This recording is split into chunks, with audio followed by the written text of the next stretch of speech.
The Empire had ruled the Orion arm of the galaxy for 12,000 years. They had conquered over 300 species. They had burned worlds and enslaved billions. Not once had they faced true resistance. Not once had they been challenged by anything they could not crush within a single rotation of their home world.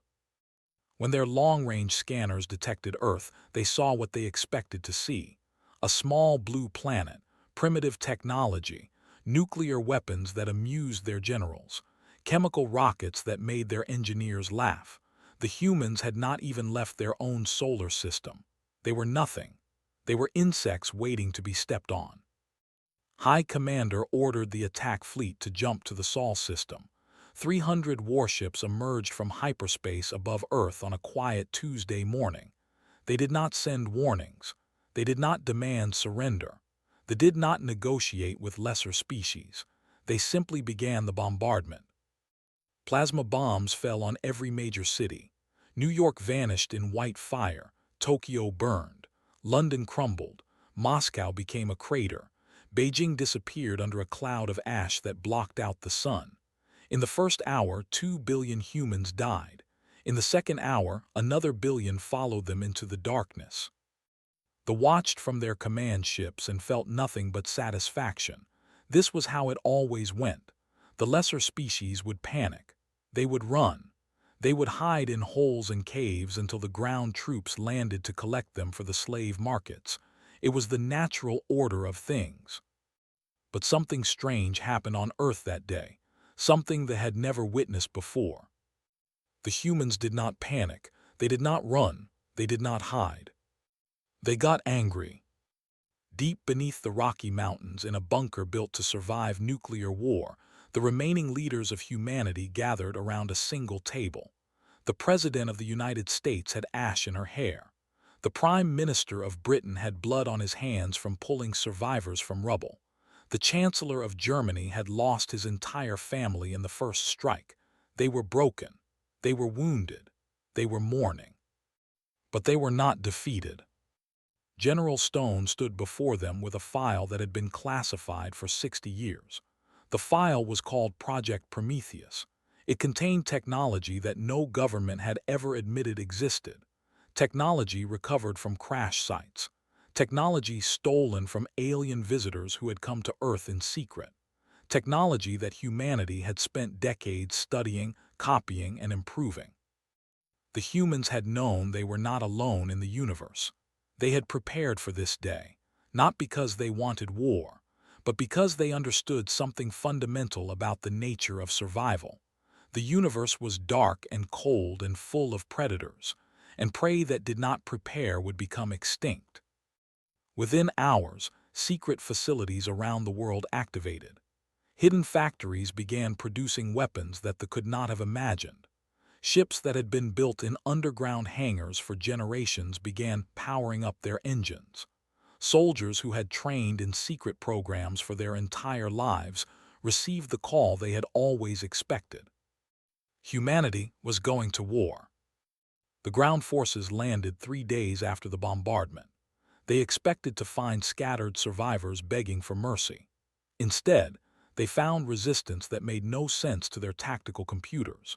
Human soldiers armed with plasma rifles that matched technology attacked from every direction. Human tanks that could withstand artillery rolled across the burning landscape. Human aircraft that moved faster than anything they had ever seen filled the skies with death. Commander watched the reports from his flagship with growing confusion. This was impossible. These primitives had been evaluated. Their technology had been scanned. They should not have weapons like this. They should not be fighting like this. They should be surrendering. But humans did not surrender. They never had. Their history was written in blood and fire and stubborn refusal to accept defeat. They had fought each other for thousands of years. They had developed war into an art form. They had created weapons designed to destroy their own species and then pointed those weapons at themselves without flinching. They had conquered species that were physically stronger, species that were technologically superior, species that had psychic abilities and regenerative biology and hive minds that made them almost unkillable. But they had never conquered species that simply refused to stop fighting. The ground war lasted 6 months. They lost 60,000 soldiers. They called for reinforcements. More ships arrived, more troops landed, more died. General Stone stood in a command center built from the wreckage of Washington, D.C., and studied the tactical displays. The human losses were catastrophic. Over 4 billion dead. Half the species wiped out in less than a year. Any other civilization would have surrendered. Any other civilization would have begged for mercy. But mercy was not in the human vocabulary that day. Stone activated the communication channel that connected him to every surviving human military commander on the planet. His voice was calm. His words were simple. It is time to show them who we really are. Project Prometheus had many components: hidden weapons, secret ships, advanced technology, but its most important element was something else entirely. It was a fleet of warships that had been built in secret over 5 decades. Ships designed not just to defend Earth, but to carry the war to whoever had started it.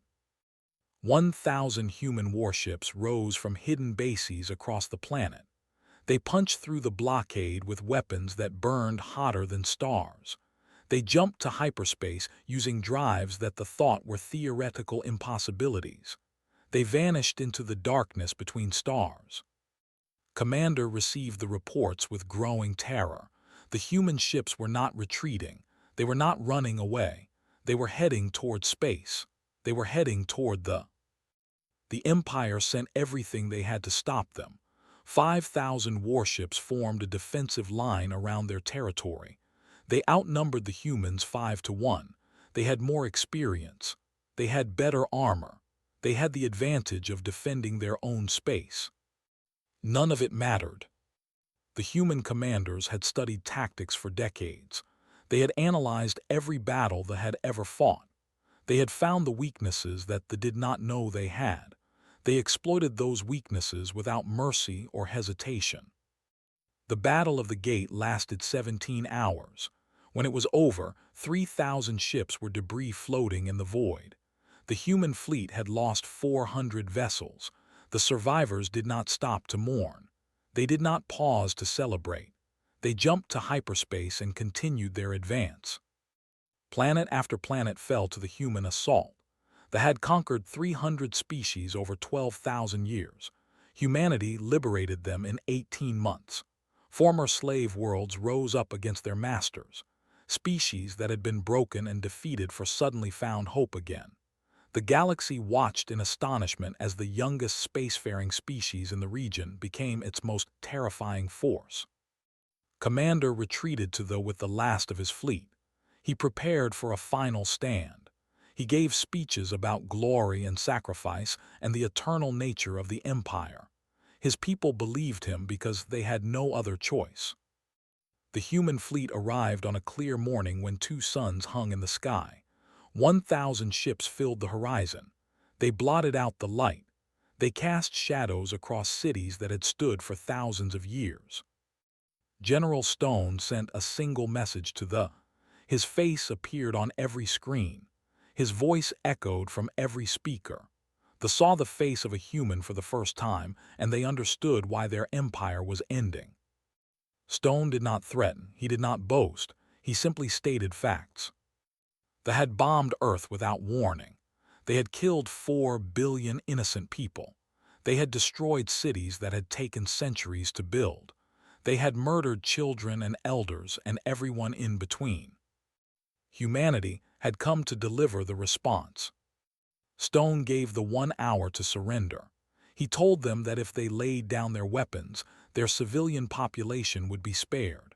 Their soldiers would face trial for their crimes.